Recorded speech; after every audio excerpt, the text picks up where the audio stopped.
کے سامنے ایک ایسی ویڈیو لے کر کے حاضر ہوا ہوں کہ آپ اگر اسے سنیں گے تو آپ کے لیے بہت قیمتی یہ ویڈیو ہوگی، بہت قیمتی ہوگی۔ 2 سے ڈھائی منٹ کی یہ ویڈیو ہے، آپ مکمل ویڈیو کو سن کر کے جانا۔ اگر آپ نے کسی سے قرضہ لیا ہے تو آپ اس کا قرضہ جو ہے جلد سے جلد ادا کر دیں۔ اگر آپ ادا کرنے کے قابل ہیں تو اسے جلد ادا کر دیں، اگر نہیں دیتے تو آپ اس وقت تک گنہگار ہوں گے جب تک جو ہے اس کا قرضہ ادا نہیں کر دیتے۔ میرے بھائی بہت قیمتی یہ ویڈیو ہے، آپ مکمل ویڈیو کی جانکاری لے کر کے جانا۔ یہ کسی غیر کی ویڈیو نہیں ہے بلکہ جو ہے مولانا عبدالحبیب عطار قادری کی یہ ویڈیو ہے۔ وہ اپنے بیان میں کہہ رہے ہیں کہ اگر کسی نے کسی سے قرضہ لے رکھا ہے اور اگر اس کے پاس دینے کی گنجائش ہے تو وہ فوراً ادا کر دے، اگر نہیں دیتا ہے تو وہ گنہگار ہوتا رہے گا جب تک وہ اس کا قرضہ ادا نہیں کر دیتا۔ تو میرے ناظرین، اگر اس کے درمیان اس کا انتقال ہو جاتا ہے، جس نے قرضہ لے رکھا ہے، تو یاد رکھیں وہ مرنے کے بعد وہاں پیسہ تو نہیں دے پائے گا، اپنے نامہ اعمال کی پوری نیکیاں اسے دینی پڑیں گی۔ میرے ناظرین، آئیے سب سے پہلے جو ہے ان کی ویڈیو کو سماعت فرماتے ہیں، اس کے بعد جو ہے ہم آپ سے بات کرتے ہیں۔ آئیے سب سے پہلے اس ویڈیو کو ملاحظہ فرمائیں جس میں مولانا عبدالحبیب عطار قادری قرضے کے حوالے سے کچھ بیان کر رہے ہیں اور ہم لوگ آپ حضرات سماعت کر رہے ہیں۔ میرے دوستو، اگر آپ یوٹیوب چینل پر نئے ہو تو چینل کو لازمی سبسکرائب کر دینا اور پوری ویڈیو کو مکمل دیکھ کر کے جانا اور آگے شیئر بھی کر دینا۔ پہلے آپ ویڈیو دیکھیں۔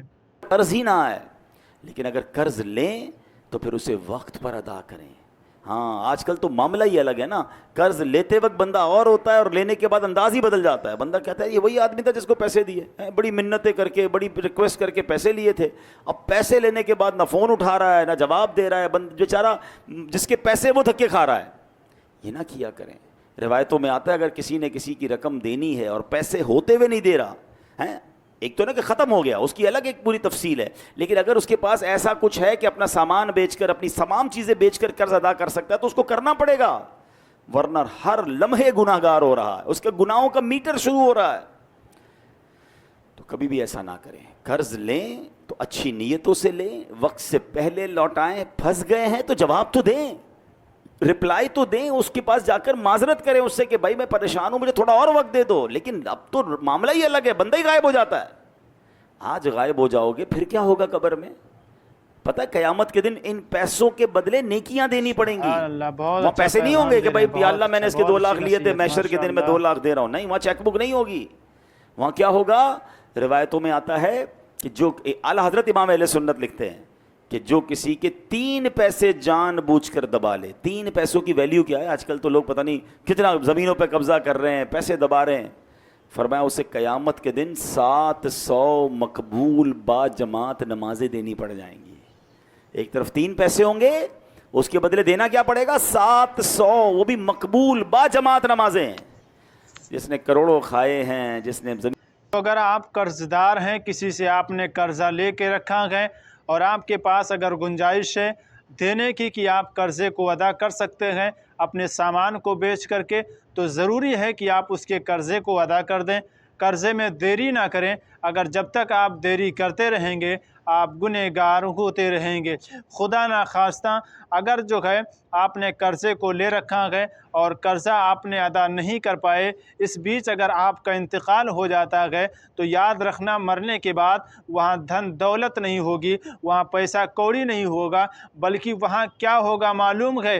جو وہ شخص جو ہے اپنے قرضے کا مطالبہ کرے گا تو آپ کے نامہ اعمال کی جو نیکیاں ہوں گی اسے اس کو دینی پڑے گی۔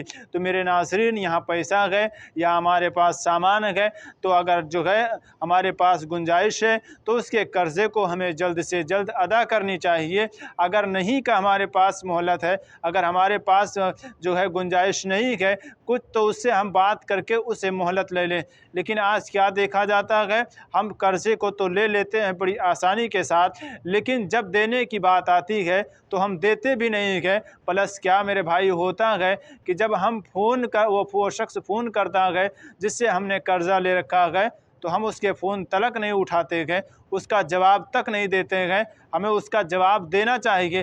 بھلے اگر ہمارے پاس گنجائش نہیں ہے تو ہمیں اس سے کچھ مہلت لے لینی چاہیے، اسے کہنا چاہیے کہ بھائی ابھی ہمارے پاس نہیں ہے، جتنی جلدی ہو سکے گا ہم کوشش کر کے آپ کا قرضہ ادا کر دیں گے۔ یہ میرے بھائی ایک اچھی بات ہوا کرتی ہے، ورنہ یہاں نہیں تو مرنے کے بعد تو اس کا حساب دینا پڑے گا، اس کا قرضہ تمہیں ادا کرنا پڑے گا۔ تو میرے ناظرین، اس ویڈیو سے آپ بہت کچھ سیکھ گئے ہوں گے۔ اگر سیکھ گئے ہیں تو اس ویڈیو کو زیادہ سے زیادہ آگے شیئر کر دیں تاکہ اس سے دوسرے لوگ بھی